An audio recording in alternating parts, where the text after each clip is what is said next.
โมตัสสะภะคะวะโตอะระหะโตสัมมาสัมพุทธัสสะนะโมตัสสะภะคะวะโตอะระหะโตสัมมาสัมพุทธัสสะนะโมตัสสะภะคะวะโตอะระหะโตสัมมาสัมพุทธัสสะพุทธังธัมมังสังฆังนะมัสสามิ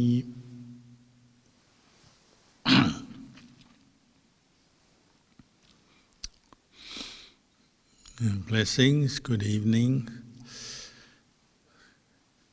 Coming to the end of the first day of our retreat.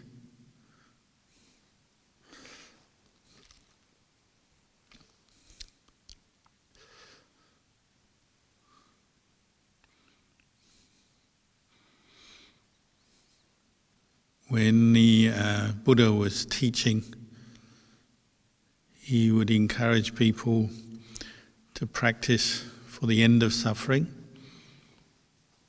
dukkha, for the end of dukkha. Sometimes he'd talk about his teachings, say that I teach dukkha and the end of dukkha. Sometimes he'd talk about dukkha as something that is to be known, so teach to people to know what dukkha is.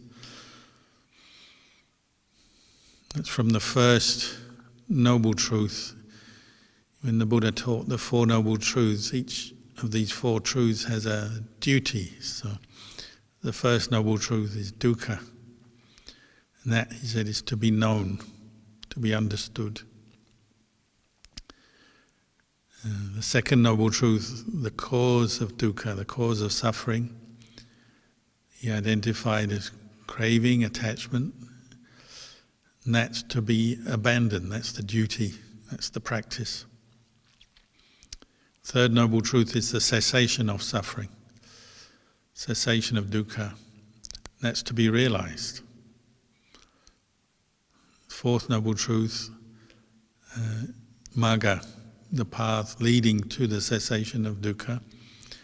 That's to be practiced, developed. So each noble truth has its duty. And in order to perfect or complete the duty towards the first noble truth, dukkha, we have to get our mind in the right place. And that's why we're doing this retreat, to give us some of the means and the qualities that we need to know dukkha, as a noble truth, rather than what we usually do, which is get lost in dukkha, in suffering, and let it take over the mind, make us unhappy, miserable, agitated, and so on.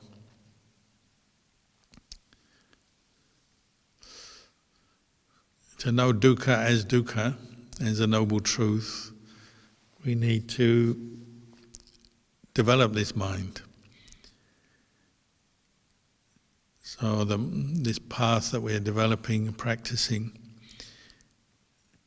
we need to put effort into that. So this is why a retreat is so valuable, but just generally speaking, we need to develop the qualities of the path in order for the mind to be able to be peaceful enough and stable enough to recognize dukkha as dukkha. This is one of the challenges of the practice. And when we come into the world, even if we already have some interest in Buddhism, or born into a Buddhist family perhaps, or come across the Buddhist teachings, have interest, our first duty in the practice is just to develop the basics of life, get enough food to eat, a place to stay, the basic necessities of life. We have to seek them out and find them. You might say that's the first dukkha we encounter as human beings. Where's the next meal coming from? Where's the accommodation? Trying to get some safety, security, and so on. That's long before we've even considered the Four Noble Truths or gone on a meditation retreat. Just need to get the basics right and established in our life. Even as a Buddhist monk, that's your priority. Where's the next meal coming from? Because you don't have any money and you don't cook or store food. So you have to go out on alms round, on Bindabata every day, because you need to eat to survive. You need robes to keep your body warm and protected from the elements and the animals. You need food, you need accommodation, you need medicines for when you're sick. Even a monk understands this. And lay people spend much of their time seeking out these basic things, getting them sorted. Trouble is, often we go beyond that, don't we? We, instead of just getting accommodation, food and things sorted, we try and get the best accommodation, the best food, and craving and attachment takes over.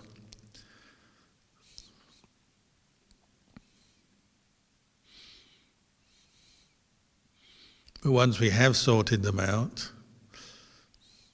then we're in a position at least to keep the body reasonably free from pain and suffering and reasonably free from discomfort, so that we can devote more attention, more time to cultivating inner happiness, inner well-being of the sort that can help us to contemplate these Four Noble Truths and see dukkha as dukkha.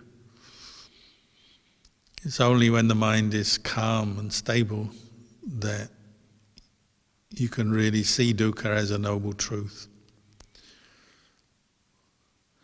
Normally, when we're not particularly mindful or calm, then our mind is creating dukkha, creating more dukkha by following craving and attachment.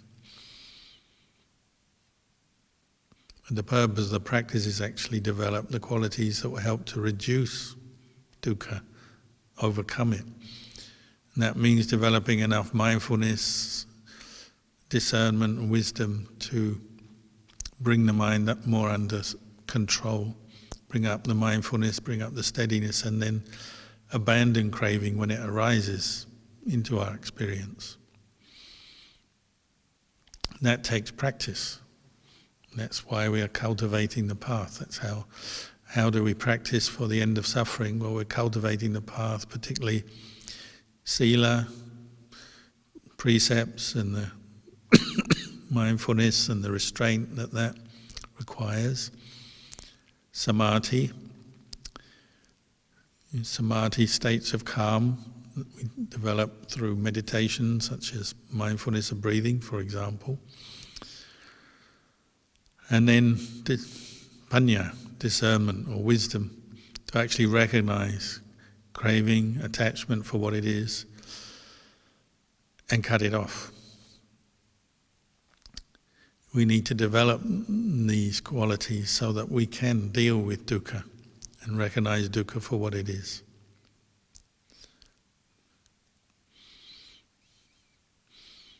Much of our life is caught up with more the external dukkha, getting the material comfort that we feel we need and sorting ourselves out in society. So if you ask the average person, even the average Buddhist, they say, well, I haven't got time to meditate. Maybe they don't have time to go on meditation retreats.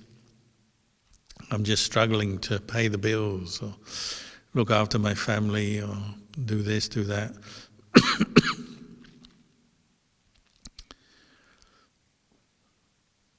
At some point there has to be a realization that although material wealth, material comfort is important, we do need it just to survive, but it's not really an end in itself, is it? It's a means to an end.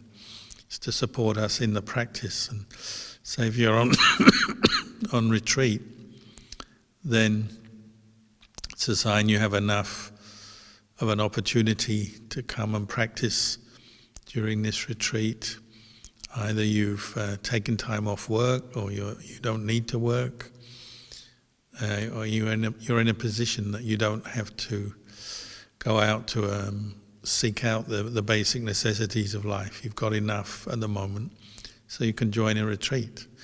That's your good fortune.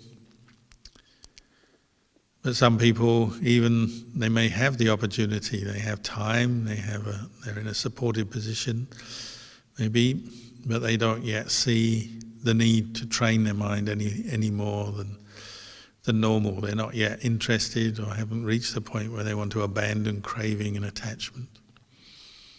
It's probably the majority of people in the world, isn't it?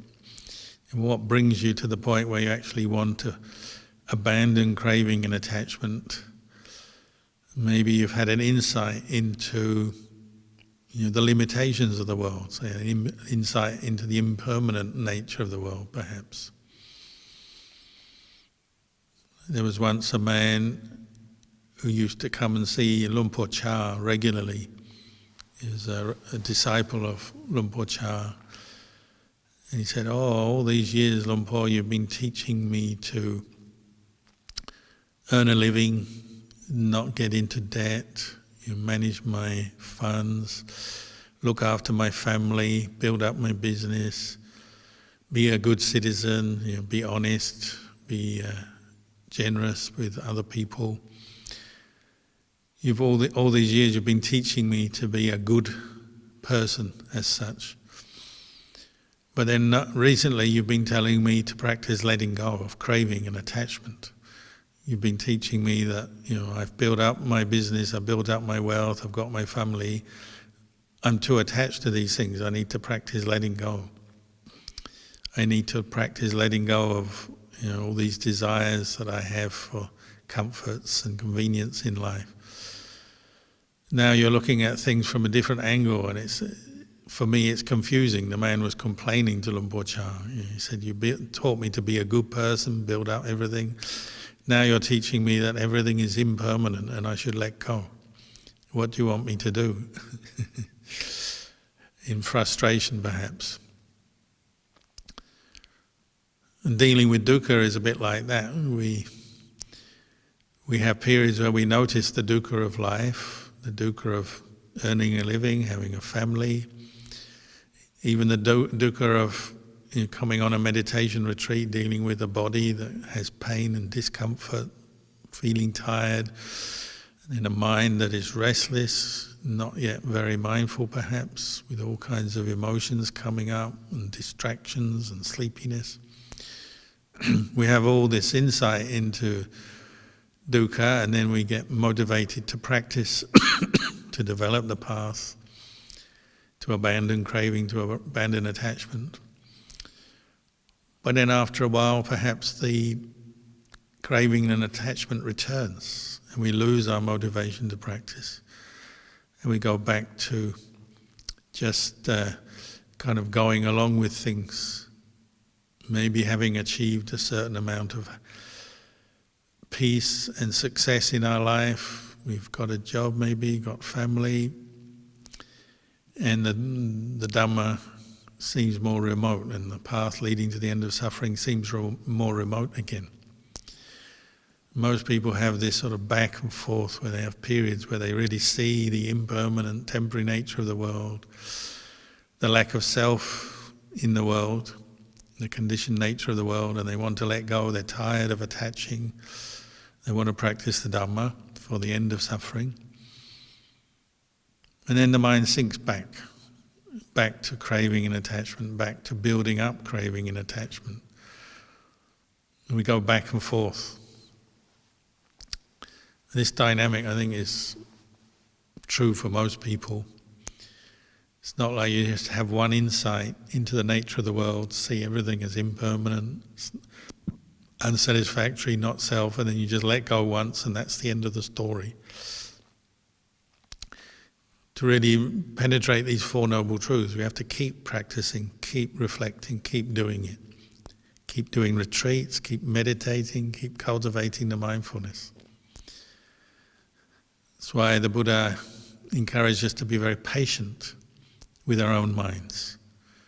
In one moment your mind is peaceful, calm, able to understand the Four Noble Truths to an extent.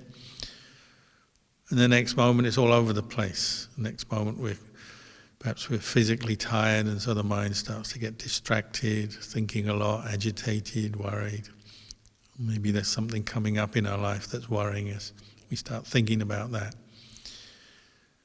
So we flip back and forth from being peaceful, calm, happy, and then we're agitated again, caught up in craving again, and then back. Maybe mindfulness improves a bit, and then we let go. We see this dynamic all the time in our own practice and in the practice of people around us. But still, the Buddha encouraged us to use the Four Noble Truths as a framework for reflecting on experience. Even when your mind is all over the place, you're not peaceful, you're thinking a lot, you're worrying a lot, or you're very sleepy, or you're angry, we can still reflect back on this. We can still learn from this. The dukkha of the mind, we may not yet see dukkha as dukkha, but you always know something is wrong, don't you? When you start to meditate, you don't yet have enough mindfulness to see dukkha as dukkha, but you know if your mind is agitated, you know that. Oh, it's really agitated at the moment, or I'm really falling asleep at the moment. That much you get to know, even if you can't yet abandon the underlying craving. So much of the time we're kind of feeling our way in the practice. Sometimes there's more clarity and more mindfulness, and we can really see suffering, its cause, and see the end of suffering. And then other times it seems like we're falling back into old habits of agitation and thinking a lot and worrying and what we call mental proliferation. And the Four Noble Truths seem to disappear from our mind. So we have to be very patient and put up with this dynamic. The mind that is peaceful, the mind that is not peaceful. The mind that sees the truth, that sees the Dhamma, sees craving as craving, sees the way to abandon craving, and then the mind that doesn't. The mind is lost again in the craving.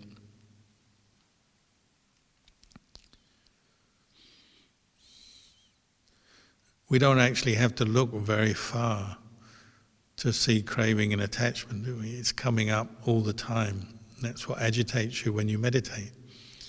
Why do you find it difficult to sit still? Why do you find it difficult to concentrate the mind on the breath?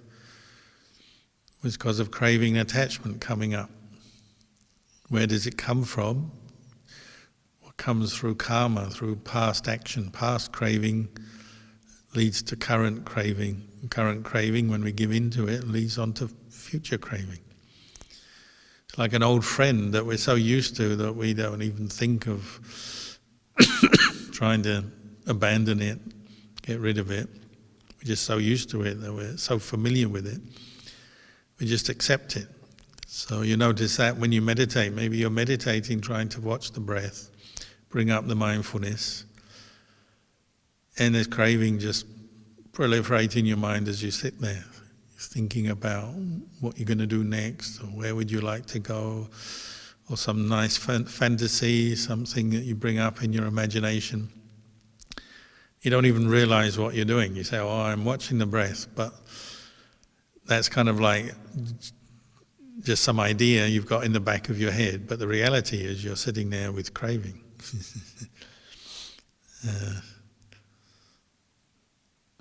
Why is that? Partly is because our effort is not yet right effort. It's not yet the effort to abandon craving and cultivate mindfulness. Maybe we put effort into actually sitting still for a while, but we haven't refined our efforts down into training the mind to be with the breath. So we're sitting there, but we're just thinking and thinking and thinking. And we say, well, I'm meditating, I've put the time in, I've got my 30 minutes done. but spend the whole 30 minutes just thinking about all kinds of things that seem more interesting maybe than the breath. That's what craving does, isn't it? Craving is wanting, is desiring. Either wanting things you haven't got or wanting to get away from what you have got.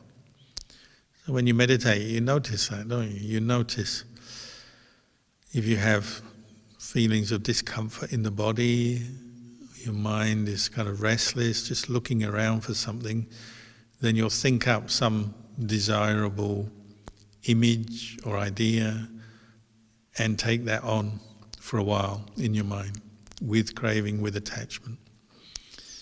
Attachment is really just the repeated action of craving, the hardening of craving into firm habits, fixed habits and clinging. Craving is searching around for something you like or to get away from something you don't like. It's this movement of the mind. When mindfulness is strong, craving goes quiet because the mind stops moving. So say you're mindful of the breath and you're putting effort into that. You really put effort into being mindful of each in-breath, each out-breath, and you really get fully into it. Your mind starts to calm down and goes quiet, goes still, because the craving has gone still. And the breath, as you become more aware and knowing the breath from moment to moment, it brings with it a sense of calm. It's more satisfying to the mind, so you're willing to stick with it the more you do it. So craving goes quiet. And you see clearly when your mind starts moving again, starts imagining, thinking, proliferating, craving is back, craving has returned. Maybe it's because the pain in the body is so strong that you can't stay with the breath anymore. Pain takes over and it's like, oh, my leg hurts, or I'm feeling tired. And that feeling is so strong that your mind is trying to get away from it. And it's craving, isn't it? Craving leads you to want to fantasize about something or think about something that's better than facing a bit of pain or discomfort, perhaps. Or maybe a memory slips in. You're watching the breath. You start remembering something that annoyed you or hurt you. And that takes over the mind because mindfulness slips. And so your mind starts moving again with that aversion or dissatisfaction. But if you keep making the effort to re-establish mindfulness, going back to the breath, or you keep revealing or showing yourself craving at work, these movements of the mind towards things that you like, imagination, fantasy, images and ideas, things that are interesting, things that are stimulating, or moving away from something unpleasant. But either way, it's movement, isn't it? It's movement off a base. So if the base of the mind is you're putting attention on the breath, when you're not, it's because craving takes over and you start moving away. We say moving away from the present moment, so into often thinking about the future, creating, imagining. Some of the images of the future are pleasant, what we want to do, what we want to get, what we want to have, get this done, get that done. Some of them are more unpleasant, anxiety, fear. What if this happens? Oh no, that may happen. What here, what there? Either way, it's creating ideas about the future in the mind, and your mind is no longer in the present with the breath. Or going back to the past, going over and over again, things that we liked and enjoyed, wanting them again, wanting to repeat the experience. Or things we didn't like, things that hurt us, things that were unpleasant. Maybe getting upset over and over again over the same old thing, remembering what somebody said, what happened. Either way, these movements, for and against, towards, away from, in the future, in the past, they don't lead to peace, do they? They lead to dukkha. They are the cause of dukkha. And you can witness that, observe that as you practice. In the beginning you may not be able to stop them, they're so powerful because of the power of habit, karma. We've craved before, so you crave again. And we all know that, same old state of mind, same old emotion that we've had before, we go into it again. Almost like we just, as I said, it's like an old friend that even if it's unpleasant because you're not peaceful, we're so used to it, we just accept it. We sit there craving and wanting and desiring.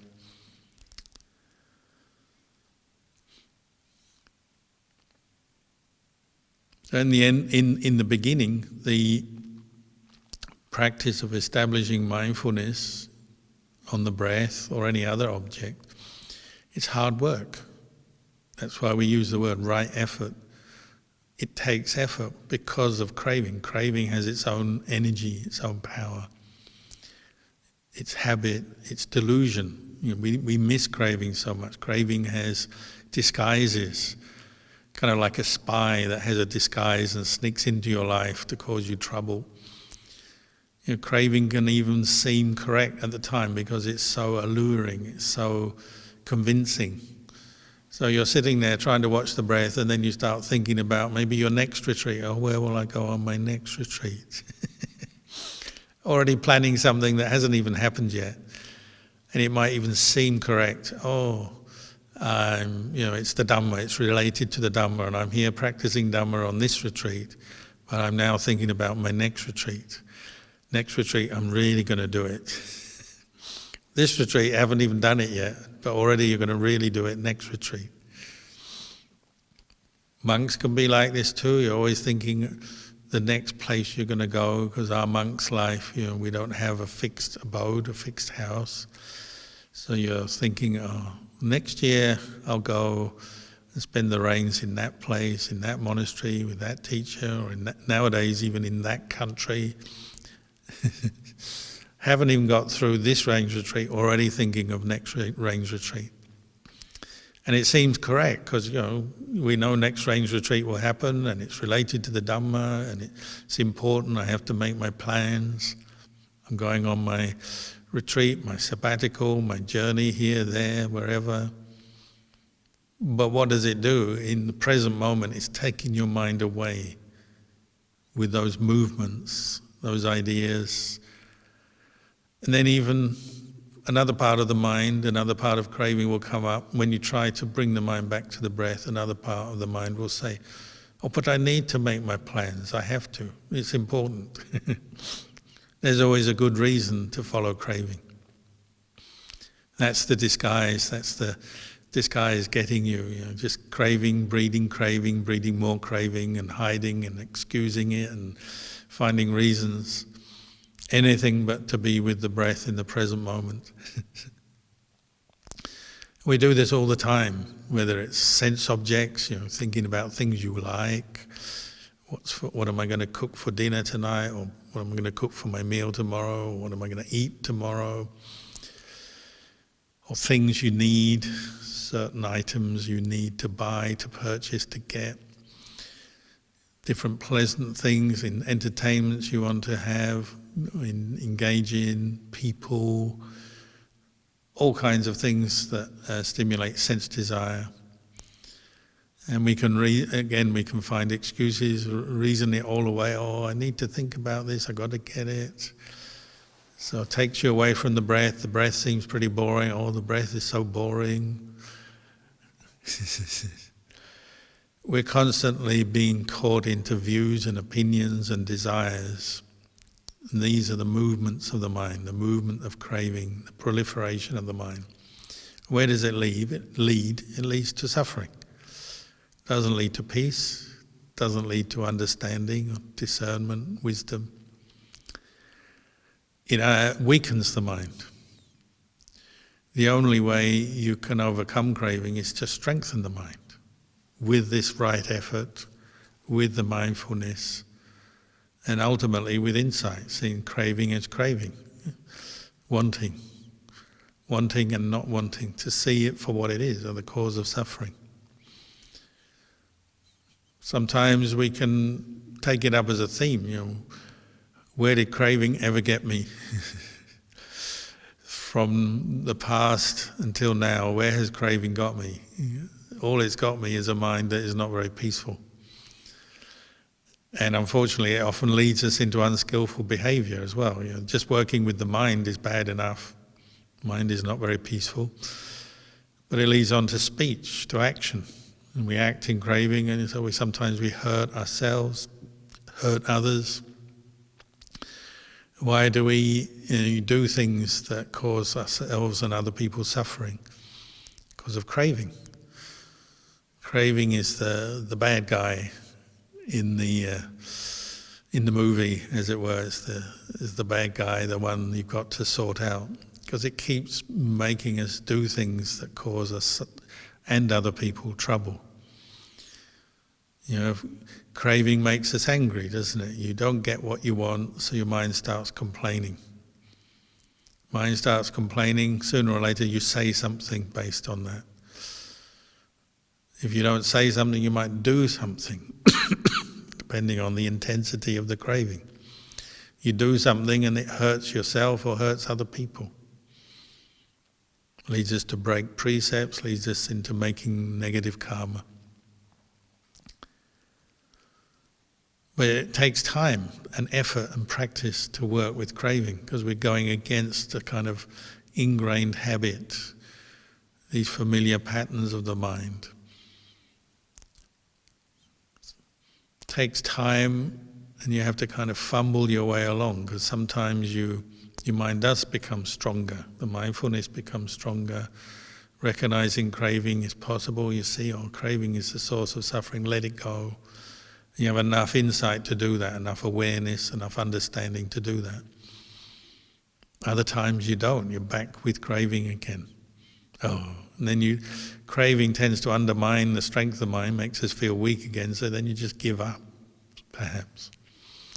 So you give up, and maybe you say, I've had enough of meditation, I'm fed up with meditation. You hear that people say that. I can't stand this meditation, and I don't want to touch meditation for many, many days or weeks or months or even years sometimes. Sometimes it's only a crisis that brings us back to meditate again, isn't it? How often I've heard the person suffering from the health crisis that says, I've started meditating again, Ajahn. The last 20 years I gave it up because I was raising a family, working, doing all these things, so I let it go. I didn't let craving go, I let the meditation go. But then the health crisis comes, sudden collapse of our health, some illness, injury, accident, or some illness, cancer, whatever it may be. Something comes along that really shocks us back into gives us a reality check. And then because that person's meditated before, then they think, maybe it's time to start meditating again. So it becomes important again to work with craving, because when you're ill and your mind is weak, you suffer, don't you? You not only suffer in the body, you suffer in the mind. And you sit there, or lie down in your bed, or you sit there, and it's a lot of suffering being ill. So it makes you want to practice again, maybe. And that's good in a way, better late than never, but why wait the 20 years? Better to just keep going, keep practicing regularly. Be patient with the ups and downs of the mind that is strong, the mind that is weak, the craving, the end of craving. Keep practicing and be patient with those dynamics. You can't expect to give up craving all in one go. That takes a lot of effort, a lot of practice. But you can keep training and keep practicing towards that goal, and you have little, maybe small victories, little victories along the way. It's like any kind of training or skill that you develop. You're not going to be perfect from day one. You have to keep at it. So what did the Buddha say? He said, be patient and keep working with it. Because you're working with a mind that is quite often weak. It's a mind that's attached to pleasures and distractions. That's the default mode of our mind. That's the mode of craving. Ajahn Chah used to say, because we are attached to happiness. You say, dit sukh. Dit means attachment or clinging. Sukh means happiness. When we say happiness here, we're attached to the worldly happiness, the happiness of distraction, indulgence, pleasure, the sort of things craving wants and likes. But they actually make the mind weak, don't they? If you're always running to distraction, as soon as you face a little bit of dukkha, you won't really see craving. You can't see craving when you indulge it. The desire to fantasize about something you like as you're meditating. When you're fantasizing, you don't see that as craving because you're caught into the fantasy. Even just changing posture, say you're sitting and you have some pain.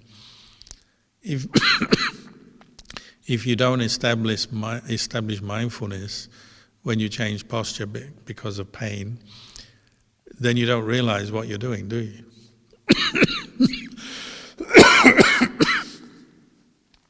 If you are sitting there with pain in your leg and you just quickly change posture or get up, walk away, well, that may be necessary, but the best thing to do would be establish mindfulness first. Maybe don't immediately give in to the desire to move, but just say, oh, there's pain here. This human body is like this. You sit for a long time, it hurts. That's normal, that's just natural.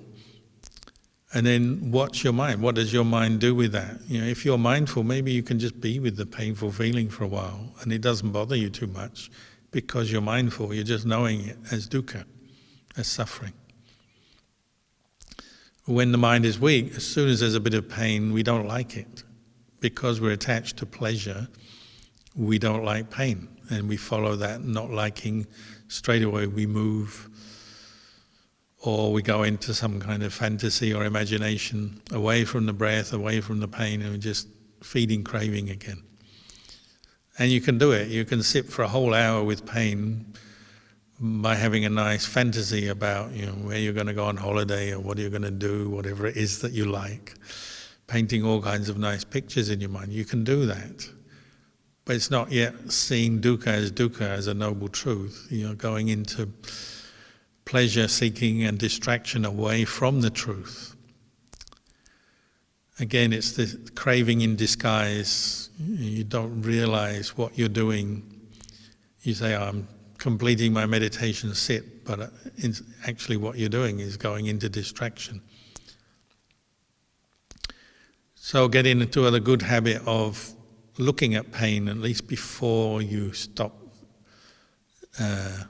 your meditation or change posture. Observe what's going on. And you learn a lot from that. You learn to be more patient, more self-controlled, and to be mindful even when unpleasant things arise. Sometimes it's just memories, isn't it? You have a memory of some unpleasant experience. Somebody was rude to you or hurt your feelings. And straight away you want to give up your meditation. You can't be bothered because it's put you in a mood. It's because we're so attached to getting what we want and seeking what we want. When we don't get what we want, it overwhelms us. Can't stand it, and the mind loses all its strength, all its good qualities. Just maybe from a few words of another person, or somebody, not even words, maybe they just made a face. You hear that sometimes, don't you? Oh, I went to work and this person, they made a face at me. They gave me the cold shoulder or the unpleasant face. It's just a few images that you remember. Then you're meditating later on and you remember the face or the cold shoulder or the behavior of that person, and already you're unhappy. That's craving again, craving winning. winning over the mind. Mindfulness is so weak, and we're just so used to reacting with aversion, unhappiness, disappointment, whatever it is. But it's just craving, isn't it? Craving, winning, taking you away from the present moment. When mindfulness is strong, it's different, isn't it? If mindfulness is strong with the breath, that same memory comes up, and you know it's a memory, you know it's something that happened, but it's just a memory now. It doesn't lead to the same reaction because there's self-control, patience, mindfulness, effort. And you can see it's just a memory, and memories are impermanent. When you're mindful, wisdom can function. Wisdom can function, can see dukkha, see the cause of dukkha, and see the way out of dukkha by letting go. You can let go because you see something is just what it is. Oh, it's just a memory, it's just a thought. It may be an unpleasant memory, but it's just an unpleasant memory. And you let it go. Because memories are impermanent, you don't have to keep feeding it and holding on to it and letting it rule your mind. You can just say, oh, memory is memory.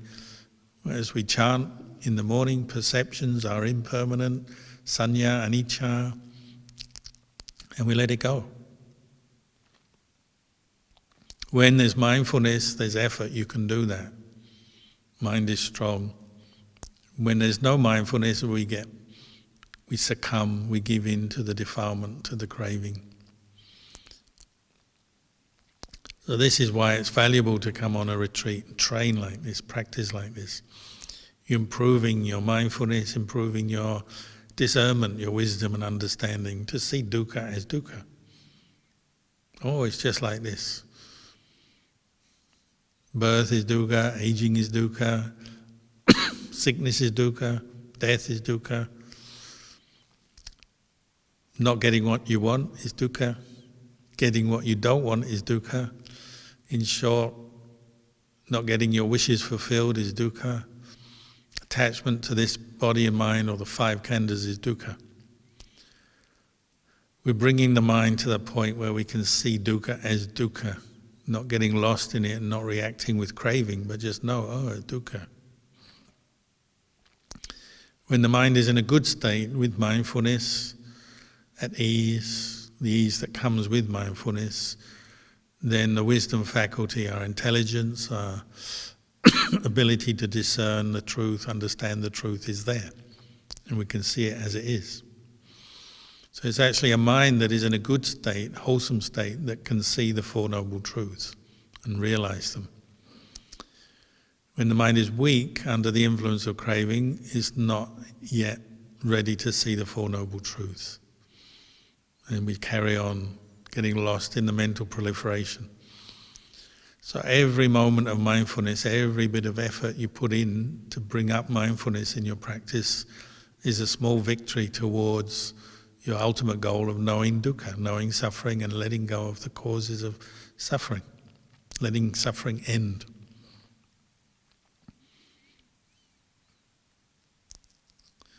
So maybe I'll leave you with those reflections tonight. In a moment we'll end the session and then we'll be back tomorrow morning, Melbourne time, 6 a.m. Of course, if you've got any energy, you can carry on practicing after we've ended, do some more sitting and walking, but I'll leave that up to you, and I'll end the talk here.